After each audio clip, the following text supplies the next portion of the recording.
Good morning, ladies and gentlemen, and welcome. Bruce, thank you very much for the introduction. I'm Bill Robson of the C.D. Howe Institute, and it's a great pleasure to be here, and it's a great pleasure for us at the Institute to collaborate with the Canadian Club. It has an extraordinary record as the top-ranked forum for public events and for eminent speakers. It's been a pleasure to work with the team, and Colleen, Kathleen, Carrie, Dev, thanks from all of us at the Institute. It's been great to work with you. And it's a particular pleasure to collaborate with the Canadian Club on this occasion, an address by Canada's Minister of Finance, Bill Morneau, and a special pleasure for me to introduce Bill. You'll have seen biographic information. You're here mainly because you're very interested in what he has to say as Canada's Minister of Finance.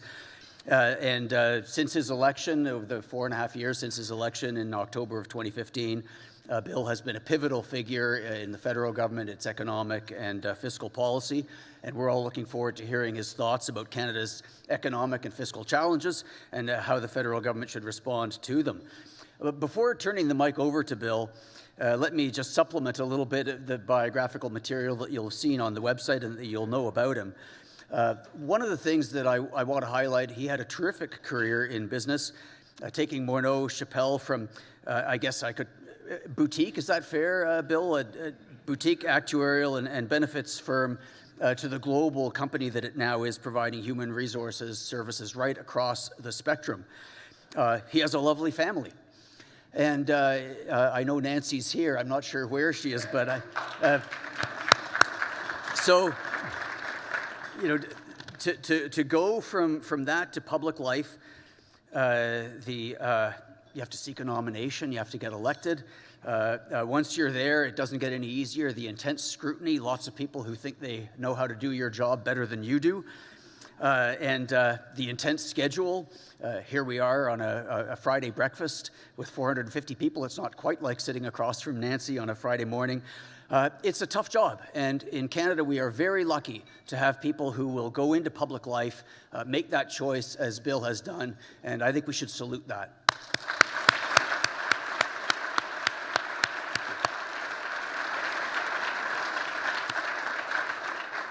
I should also highlight that Bill is a very civic-minded person. He has been involved in the community in a number of ways, including St. Mike's. This is an incomplete list, but St. Michael's Hospital, Covenant House, and the Learning Partnership. And happily for us at the C.D. Howe Institute, he's been a supporter, he was a board member, and he was chair of the Institute's board of directors from 2010 until 2014. I got to work with Bill in that capacity, and I got a close-up view of many of the outstanding qualities that have made him successful in different walks of life. He's diligent, he's skillful with people, he's incisive with his questions, and he has a good sense of humor, very necessary quality in his current line of work. And it was another of the successes that Bill has supported over his career. The C.D. Howe Institute extended the scope of its work, a very solid performance, always ran in the black, and built up its strength to face whatever the future had in store. So I hope that's a good note, Bill. We very much look forward to hearing your thoughts. Thank you for being here. Everyone, please join me in welcoming Canada's Minister of Finance, Bill Morneau.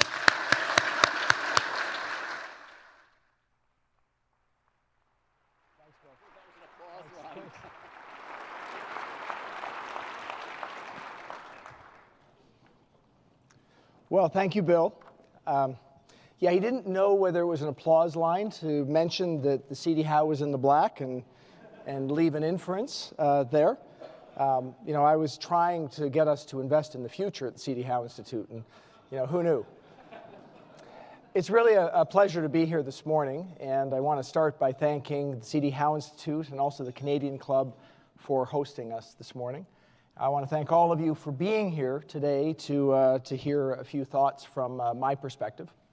I'd also like to recognize a number of people that I've worked with in business, so many business leaders here, and some people that I've worked with in my more recent career as a politician. So Lisa Raitt is here. If I say anything partisan, you'll take it with a grain of salt. You're no longer in that world. Pierre Pettigrew, I see right here. Thank you for coming. I know Mayor Scarpetti from Markham is here, who's calling me about the importance of transit in the Greater Toronto Area, which I understand. And I understand Charles Sousa, who I worked with as the Ontario Minister of Finance, is here somewhere as well. So thank you, all of you, for being here. And certainly, I have lots to talk about this morning. I started off thinking about this speech a couple months ago. And the idea was that I was going to talk about Canada's fiscal position and our upcoming budget. But as you can imagine, the world has changed. The world has changed pretty dramatically. So I want to talk about some of the immediate challenges that we're facing, how we're going to deal with those, and put those into the context of our broader economic situation. But I think I need to start with that broader context. It is important to recognize where we're at. The context going into this budget process is that, we're in a good position, and we're confident that our plan to invest in Canadians has been working. Our fundamentals are strong. If I bring you back to 2015, before Canadians chose our government to put investments in people at the center of our agenda, I was then the incoming Minister of Finance, and I saw a decline in trust among Canadians who were feeling squeezed after the post-2008 economic policies led to stagnating wages and slower than expected growth and rising costs of living. It's a challenge that we're seeing in many developed countries. Many Canadians were left with the impression that no matter how they worked, how hard they worked, they were feeling that they just couldn't get by. So we came in with an ambitious plan to invest in Canadians, to invest in the middle class, to create jobs, and to make sure that Canada was competitive. And I think the good news, based on where we've been over the last 4.5 years, is that the plan has worked. We've seen since 2015, through government investments and through Canadians, that we've been able to create over 1.1 million new jobs in our country. We have the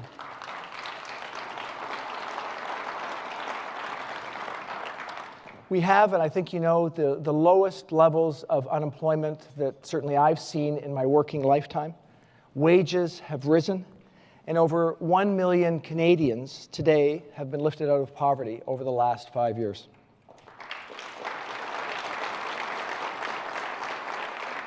So Canadians have benefited because we've rejected the idea that we should rapidly balance the budget on the backs of Canadians and to the detriment of the health of the economy.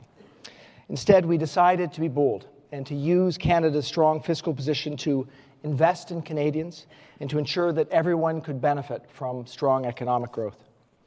And I want to say that we did this while being fiscally responsible.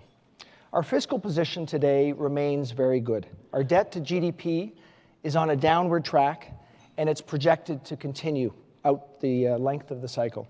Our debt's a fraction of that of many other major industrialized nations, and I can tell you that this low debt advantage makes our balance sheet the envy of other G7 countries. The experts recognize our good fiscal position. Canada is only one of 2 countries in the G7 and only one of 11 countries in the world that has a AAA credit rating from all major credit rating agencies. So that's my frame. But as Minister of Finance, it's always important for me to make sure that we're prepared for what lies ahead. We have a solid fiscal and economic track record, but we can't let ourselves become complacent. We always need to be ready to respond to whatever may come our way. So that brings me to today. The COVID-19 outbreak has widened in recent weeks, intensifying concerns about the impacts on the global economy. The virus's impact on the health of Canadians is our top priority. We need to think, before we think about the economy, about the very real impacts on people, and that's what we are putting first. But from an economic standpoint, since January, we've been closely monitoring the coronavirus as well. From a health standpoint, though, that's been much more intense. Federal, municipal, and provincial health systems are coordinating, working vigilantly to protect Canadians. We're taking every precaution. The Prime Minister most recently this week created a cabinet committee, on which I'm playing a role, to ensure that we have a whole-of-government approach, leadership, coordination, and preparedness for a response to this health challenge, and look, importantly, towards the future and the economic impacts. My colleague Patty Hydew and the public safety or public health leader, Dr. Tam, have been working hard on this from day one. But we know that in the face of rising uncertainty, Canadian businesses and obviously workers and families are feeling particularly anxious. Although things are changing quickly, it's clear that the COVID-19 outbreak is going to impact the real economy. It's already impacted markets, as we've seen.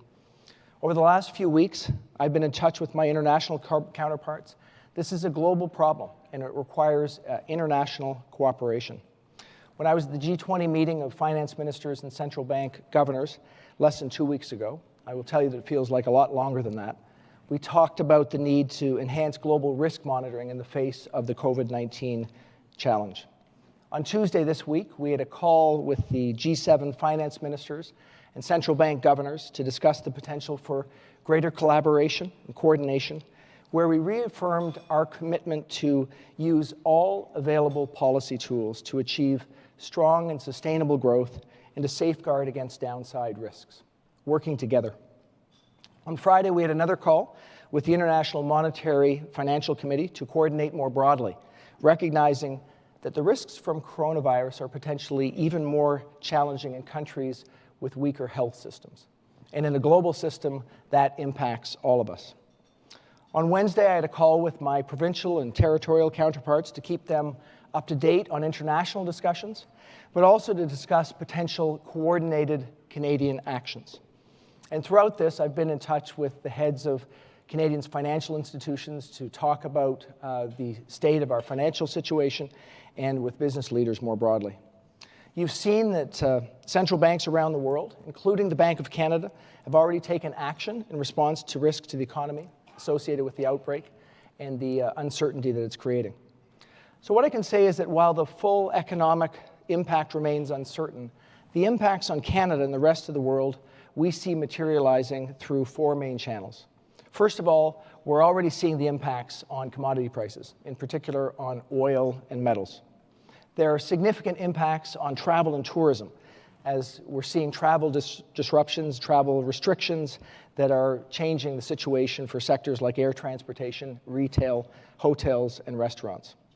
We're seeing important impacts on global supply chains, particularly on a supply chain that includes Asia in the mix. And we're seeing significant impacts on business and consumer sentiment globally. As you know, the situation is evolving, and it remains very dynamic.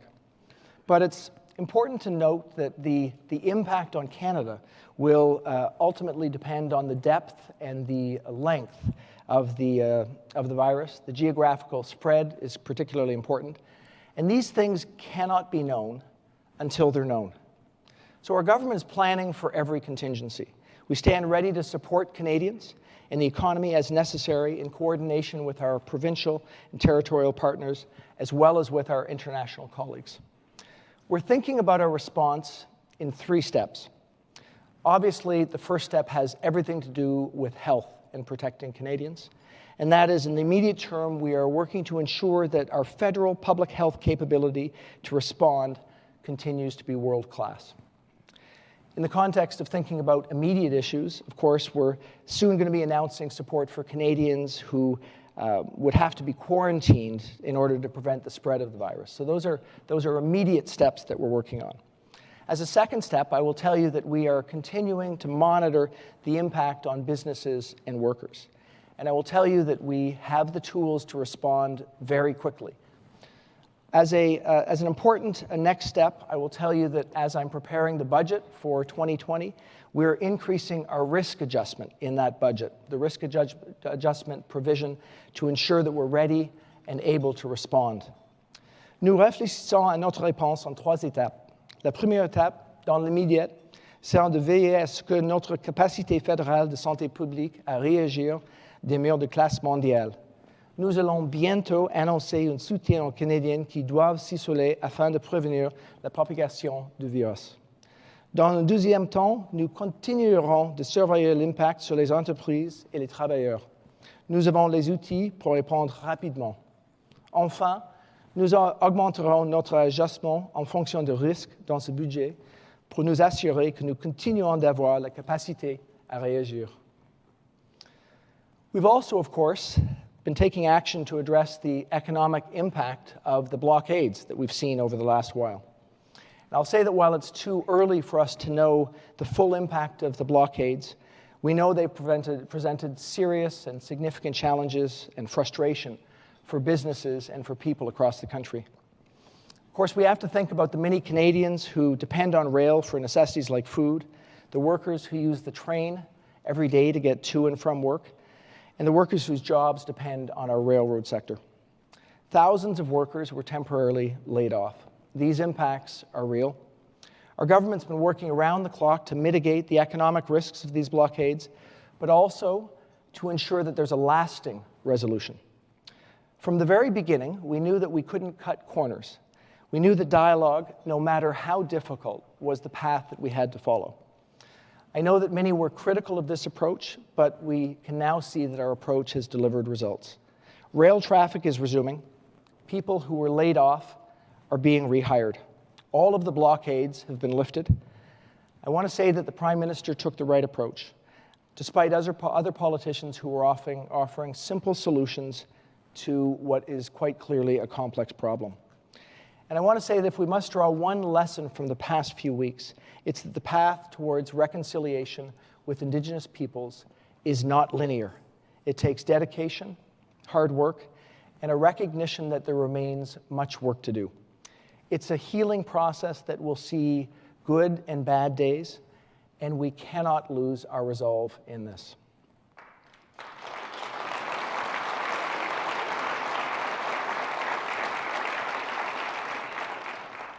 I also know that I couldn't come here without speaking about the immediate and long-term challenge of growing our economy while protecting our environment. We know that climate change is one of, if not the, defining issue of our time. That's why we've put in place Canada's first ever national climate plan. I will say that Canadians and governments alike are feeling the costs of climate change now. In the past 6 years, the federal government has spent more money, written more checks for flood relief and for fire relief from wildfires than in the previous 40 years combined. So it's not just the cost of disasters that we need to consider, it's also how we move towards a low-carbon economy that will reshape economies around the world, and that includes our own. We need to position Canada as a global leader. Canadian businesses already know that adopting better practices and exploring the new opportunities of a green economy will lead to success. In 2018, together with the Minister of the Environment, I launched an expert panel on sustainable finance to look at ways that Canadian businesses and financial institutions could address climate issues and capitalize on clean growth opportunities. We're working to ensure that businesses recognize the risk of climate change to their businesses, to their investors, and to their stakeholders. We know that we have to work with the sectors of our economy that are heavy carbon emitters. There's no path forward for Canadian businesses that doesn't include reducing their carbon emissions. Investors just won't be there. For the energy sector, we intend on working together on approaches that reduce emissions and create more economic opportunities for the workers and for businesses, including in the prairies. And that includes the federal government looking at investments that we can make to reduce our carbon emissions. It's critical that we create a path to fight climate change and protect our environment. So, we know that we've made significant progress since 2015 to build a strong and resilient economy, but we obviously know that more needs to be done, especially today. But the frame is important. We've been focused since day one on making smart government investments that will lead to growth. We did start by cutting taxes for middle-class Canadians, not once, but twice, the second being proposed as recently as this past December. The introduction of the Canada Child Benefit was critically important. We made sure more support was going to middle and low-income families so they could keep up with the rising costs of living. And today, 9 out of 10 families are better off as a result of this. That's millions of families with increased confidence to spend and save as they see fit. More than 300,000 children have been lifted out of poverty, exceeding our 2015 promise. We also increased the guaranteed income supplement, lifting 50,000 seniors out of poverty. But from business, the single biggest issue I hear from business leaders is the challenge in having enough talent. So we've increased Canada's immigration target by 30% over the last 5 years. So this is paired with renewed efforts to help attract and retain global leaders. And as you know, we've been investing significantly in infrastructure with a $180 billion infrastructure plan that is building infrastructure across a broad range of areas, like trade corridors, public transit, social and affordable housing. For businesses, we introduced an accelerated capital cost approach in 2018 to ensure that businesses could invest and create jobs and create growth in our economy. We've lowered the small business tax rate. It's now the lowest in the G7. The combined average income tax rate for small businesses is in a good place. When it comes to international trade, we've taken the opposite approach from most of our international peers. Rather than focus on protectionism, we've expanded trade through the new free trade agreements with the EU and Asia, through CETA and with CPTPP, and also the successful renegotiation of NAFTA. So I know it's a long list, and I think it's important, though, that we recognize that there's been a lot of work done in preparing us for challenges like the challenge we're facing today. So that has led us to our current fiscal position. And I think those interested in providing an honest assessment of our fiscal position would tell you that it's very strong. We have the lowest net debt among the major industrialized nations, and our net debt to GDP ratio is on a downward track. Basically, we have the very best balance sheet. So in looking at how we've got to there and the challenges we still face, we need to think about what we need to continue to do. In the years following the 2008 crisis, there was a broad sense of confidence at home and abroad that once the headwinds abated, that global growth would return to its pre-crisis levels and do what it basically done after every other major recession. But it didn't happen. Year after year, economic growth forecasts were revised down. The Conservative government at the time had an adherence to the notion that markets could solve virtually every economic program, that the gains from growth would trickle down and be shared by all. And importantly, the view was that austerity would be a path to prosperity. Well, as we know, the promised economic results didn't materialize. Middle-class Canadians did bear the brunt of that policy. So what I see is that not only did that not allow us to return to full employment as quickly as we would have liked to, but it also shifted the burden of macroeconomic stabilization policies onto monetary policy, which contributed to a prolonged period of exceptionally low interest rates. And this led to families having more debt and widened the gap between the wealthy and everyone else in our country. So, as you know, when our government came to office, we made the decision to use some of our considerable fiscal room to create growth for Canadians. And what people who criticize us for this policy are ignoring is that the global conditions changed over the period of the 2015 election to today. In particular, the price of oil, obviously one of our largest exports, has remained very low, resulting in significant adjustments to our economy. So we've continued to make investments to reflect economic conditions, support workers and their families in the prairies and regions that depend on oil and gas. We have and will continue to base our fiscal policy on a gradual reduction in the debt in relation to the size of the economy. And most economists who study this approach now agree with what we're doing, as does the International Monetary Fund. So having decided that fiscal policy should play a key role in stabilizing growth in an uncertain world, we then made important decisions on the appropriate mix of fiscal and spending measures. We took a pragmatic approach to deal with a weak level of demand, structural economic challenges, and alleviating household risk as fast as possible. And that's the frame for the actions that we've taken over the past 5 years. Helping families, investing in training, improving our infrastructure, enhancing the Canada Pension Plan, and opening new markets. Our approach means that we continue to have the necessary fiscal room to respond to whatever might lie ahead. As I've said, our fundamentals are strong. The unemployment rate is at the lowest level in more than 40 years. Wages are on the rise, and business profits are solid. People have more money in their pockets now than they did in 2015, to weather a storm. And by moving forward with our plan, combined with Canada's strong track record of economic resilience, we can expect that Canada will continue to prosper, even in the face of uncertainty. This is not to say that all is solved. The issues that I've been talking about are real, but I'm confident that our approach will continue to deliver results. The emerging challenges that I've outlined today show us why we need to continue to preserve the fiscal firepower that allows the government to protect Canadians and Canada from risks today and tomorrow. But I want to be clear, this for us is not an ideological choice between spending and cuts. It's about continued fiscal responsibility, fiscal management, while moving forward with a plan that has delivered a debt-to-GDP ratio that's lower today than when we started, all while helping Canadians to build a stronger country. Canada, more than any other country in the G7, has economic resiliency and fiscal firepower at its disposal. We intend on maintaining this advantage in this upcoming budget. It means we'll be judicious and responsible about how we make investments, while continuing to show confidence in the economy that Canadians have built. Our approach will be practical and prudent, but squarely focused on making progress on the things that matter most to Canadians.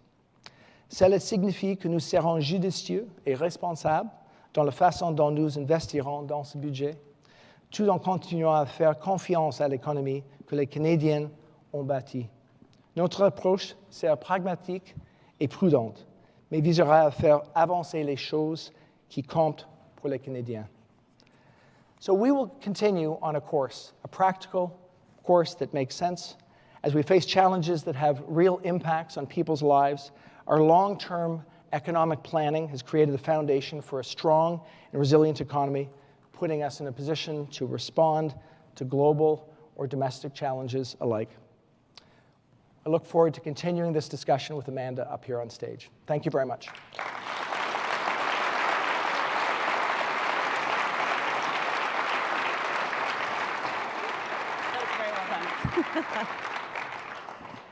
Amanda told me I had to make it a little shorter because there's something she wanted to talk about on stage. That's true.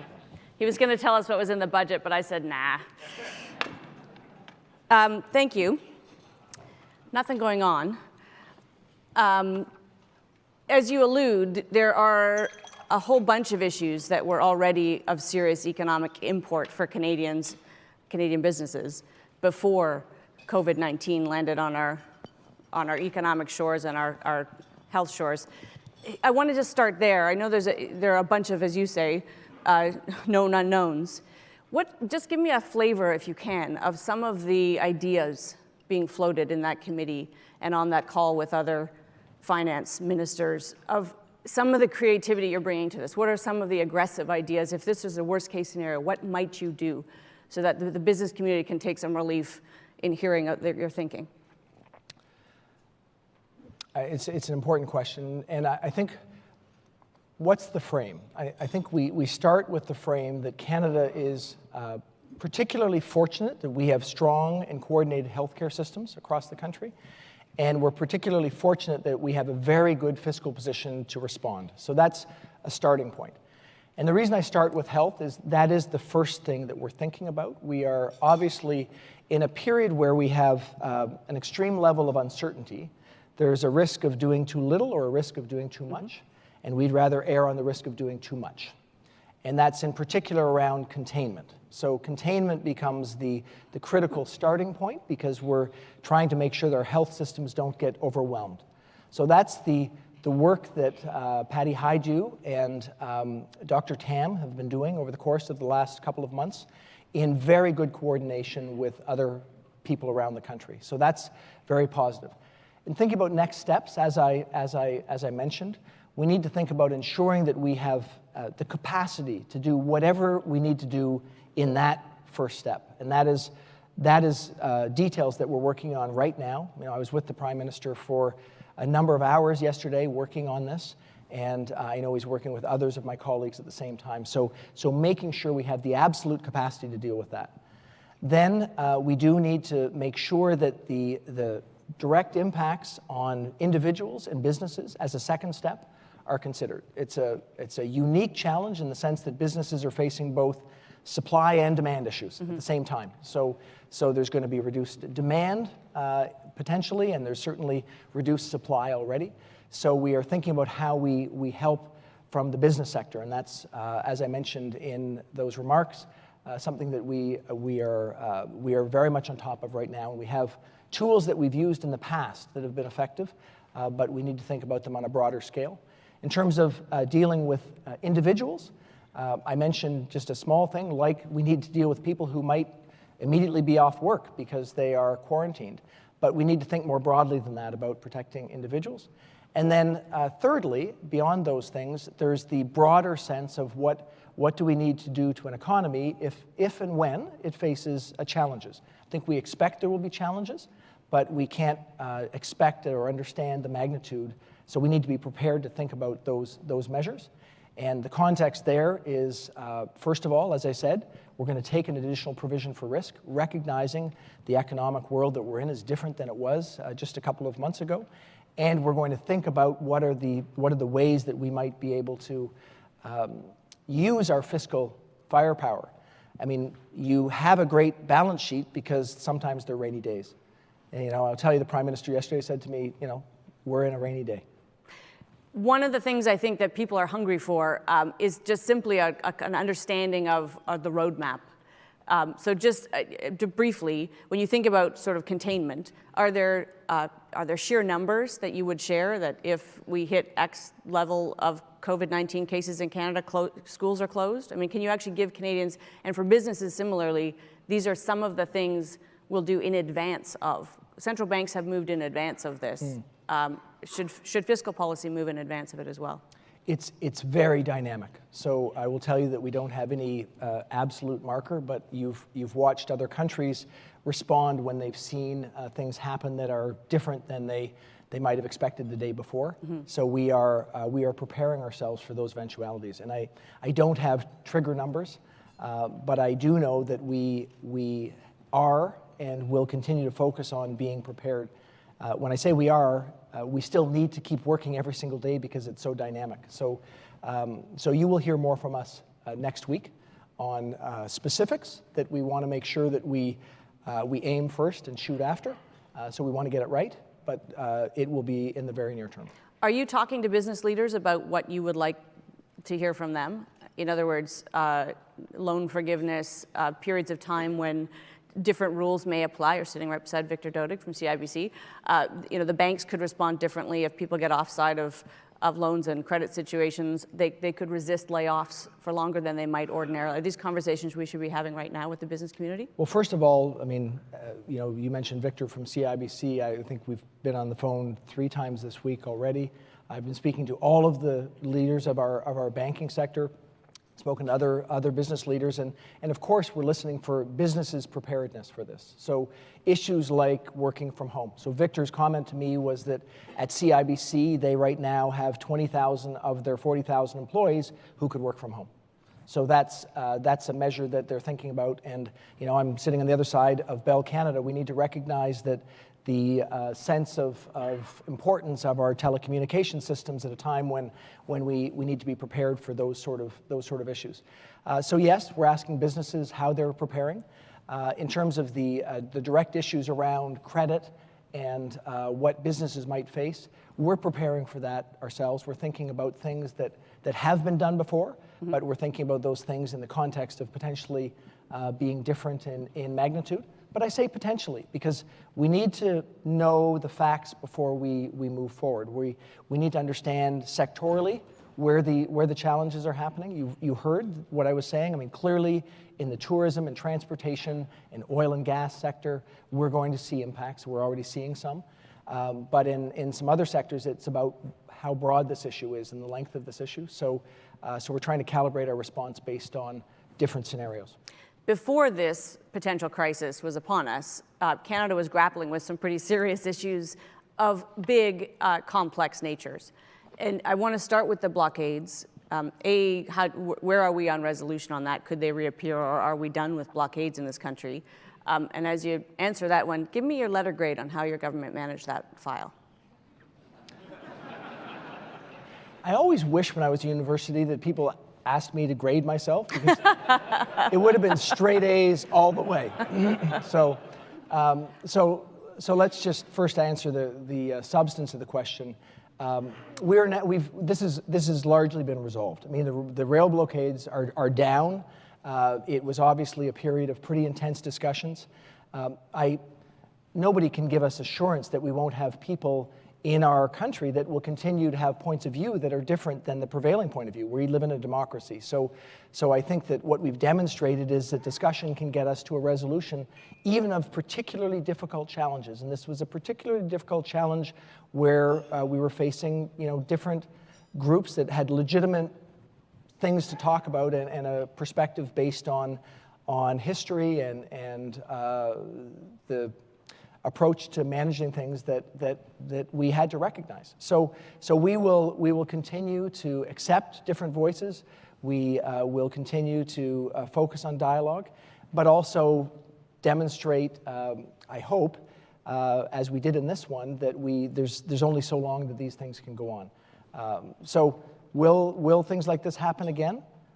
I can't predict. I think that our approach that we've taken, for example, in the Trans Mountain Pipeline challenge of going out and listening, working together with Indigenous people to actually meaningfully understand their challenges and coming back with a solution, which was recognized by the Federal Court of Appeal of the right way to do things, is a demonstration of how we might get things done. And we need to stay on it. So, you asked me for a grade, I got to go with an A+. But I'll leave you to, if you want to mark me down a quarter of a grade point to an A, a little bit plus, that's okay. I won't pull the room either. Okay. I'm not asking you, Lisa. Trans Mountain's an interesting... But actually, it's worthwhile saying, I think Lisa Rate's in the room here, and I got to tell you that we watch politics, and it's people fight and there's partisanship, but beyond all that, I know that people like Lisa and others, they also recognize the importance of working together with Indigenous peoples to get things done. Right. We won't always agree on everything, but we'll certainly agree that you need to be practical, listening, and move forward in a way that's constructive. And so we're going to try and keep doing that. I think...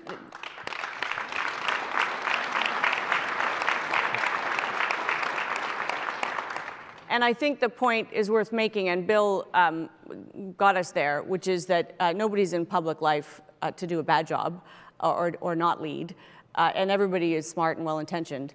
So with that context, these are big, complex issues, and simplifying them is a perilous, ridiculous thing to do. When we look at something like Trans Mountain, the federal government purchased that asset that should have cleared the way. There's no other organization, body in this country with more power and ability to get things done, and we still don't have a pipeline. So for business leaders, for investors outside the country, the message that sends has been a tough one. We know... Yeah, so I don't buy that argument. So, we are working on this pipeline. We are actually building it as we speak. There are people putting pipe down. We are going to experience challenges in every project, because there will always be people who have a different point of view. We need to think about how we deal with that respectively. So I think there's this idea that we can't get things done. I would say there's always going to be political differences. We are at a moment where the challenge around climate change is so critically important to, I think, everybody in this room, that we're wrestling with issues. How do we do things responsibly? These are big challenges, but in the face of that, we purchased this pipeline. It's an asset that is important for Canadians. It's also one that will allow us to get resources to market economically, efficiently, and safely. And it is being built. And so all those people who say that it's not being built, it's not true. Anybody who says that we're not going to get it done, we're going to get it done, but we're going to do it in a way that's respectful in a democratic process. And will there be challenges? There will always be challenges. It is at the center of this hugely important issue for Canada. The whole world is grappling with this issue of how we pivot from the old way of doing things, our carbon-based economies, to a new way of doing things. You're in the middle of it. Your government is going to be the government that began a process for our country for the next 100 years or more. What is the best way forward? Do we need a a summit, a royal commission, what is the way to bring Canadians together on this issue that will determine our path? Well, you know, we all read the front pages of the newspapers and get a sense of what's going on, but what I can tell you behind the scenes is when I meet with people in the oil and gas sector, there is a sense of urgency around dealing with carbon emissions in that sector.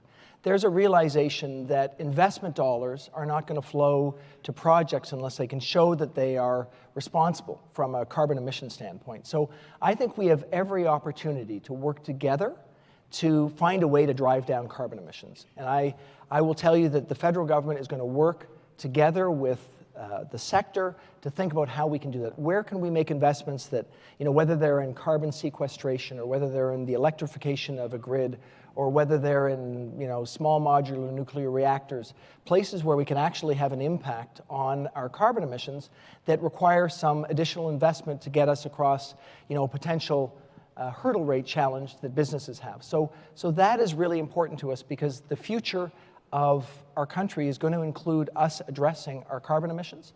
And we can't just say it. We need to step forward and figure out how to do it. And as we put together our carbon plan, our climate plan for 2030 and 2050, it will include those kind of investments that actually bend that curve downward. I'm not saying it's going to be easy, but if any country, and you know, I said this to the G7 leaders, the finance leaders a couple of weeks ago, if any country can deal with this challenge, we can. We're at the front edge of this. We are a country that produces energy with a very progressive population that wants to deal with climate change. So you put those things together and it's combustible for sure, and we see that, but it also gets us to a potential solution that we could do that other people just might not have the same incentive to get there. You will produce a budget that you say changes the risk assumptions because there are so many unknowns around what's coming. It seems, given that the global economy was relatively close to no growth the last couple of years, it slowed down in a material way. Global recession is a possibility here, albeit a short one. Are you willing to abandon fiscal anchors? How far are you willing to go to inject stimulus into the Canadian economy? Well, let me talk about those 3 steps that I was identifying in my remarks. So I think in the first instance, we need to be dealing with our preparedness, and we cannot be penny wise and pound foolish in that effort. We need to think about how we ensure that we are prepared for this issue. Secondly, we need to keep our fiscal firepower ready for whatever comes later. So we've been doing that for 4 years. We need to continue doing that. So that means we need to carefully consider anything we're doing to make sure that we still have that capacity. So this idea of continuing to decline our debt as a function of our economy continues to be, and I would argue even is heightened in importance. And then there's a third step where, look, we have that fiscal firepower for a reason. Should we find ourselves in a challenging situation, we need to deal with it. So it's not being imprudent in any way in our budgetary decisions, but it's recognizing that we may need to make investments. And I want Canadians to know that we are ready and able to make those investments should the situations warrant. But the situations have to be analyzed. We're not going to do things without the facts. So as the facts on the ground are there, that's why we're preparing ourselves to potentially take action. I think we're getting close to time here, but I know many in the room want to know the status of the trade agreement. When can we get that across the line? So I think probably everyone knows that the Mexicans have ratified the new NAFTA and that the Americans have ratified it. It's before the House of Commons right now. We're going through our own parliamentary procedure. To the extent that you know members of Parliament that are perhaps not in the Liberal Party, you might want to say to them that this is quite important. I'm not looking directly at Linda, but Lisa. you know. So, all jokes aside, I think that we have a broad sense from parliamentarians that this is important for our economy, that this is important for Canadians, and we just need to get through the process. And we've identified to the Trump administration that we are working as fast as we can in this. I'm not joking. I mean, your advocacy as citizens is important, but I think that we are moving forward in a good direction to get this done soon. All right. On that note, ladies and gentlemen, please join me in thanking Bill Morneau. Thanks very much. Thank you.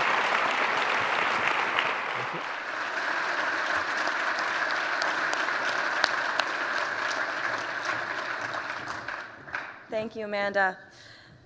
My name is Anita McCuitt, and I'm the President-elect of the Canadian Club of Toronto. And Mr. Morneau, on behalf of the Canadian Club, it was our honor to host you at our podium to share your government's economic plans with Canadians. In a time that's marked by uncertainty and angst around COVID-19, rail blockades, trade uncertainty, climate change, it's important to know that we have plans to respond and advance Canada's economic standing in the world. And in the days leading up to International Women's Day, I'd also like to acknowledge the work that you've done to help advance gender equality. The groundbreaking,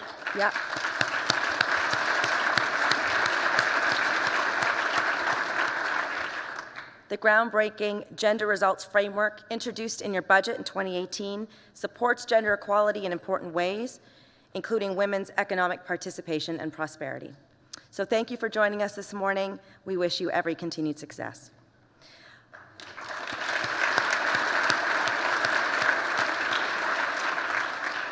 We're immensely grateful to have had the opportunity to partner with C.D. Howe Institute today for this breakfast event. And one last thank you to our sponsors, Bell, CIBC, Deloitte, Manulife, and Power Corporation, and to VVC, our incredible AV partners. Thank you all for joining us this morning, and hope you have a wonderful day.